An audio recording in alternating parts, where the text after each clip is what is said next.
Bu Allah'ın ettiğini yak telefon gitti. Bu opam tamamını sak koy. Tamam yıkılıp bassam. Yine telefon tuttu bu ciddi. Niye? Shundisini ham moncha uchayda shuni ochsam telefon qilibdi jiddiy ekan sanmaydi. Nima chaqirgandimda?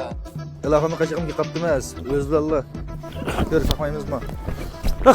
Allah'ın yamancı değilsin biz ha. Shundaymi? Qana avvalama yaxshimi? Yaxshi o'zing yaxshi malay. Mana qash.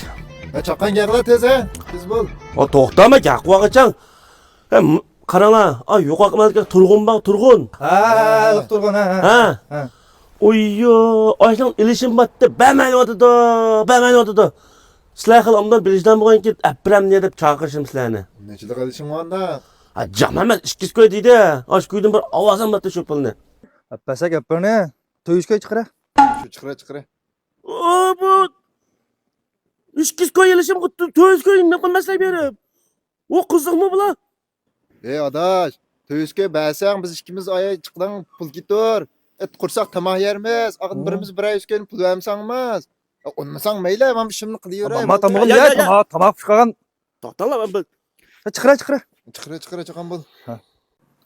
Barsam beray. Osh ko'ydan pulni avvaldan ishursa, men barsam beray sizlarga. Ajam alamas ketdim.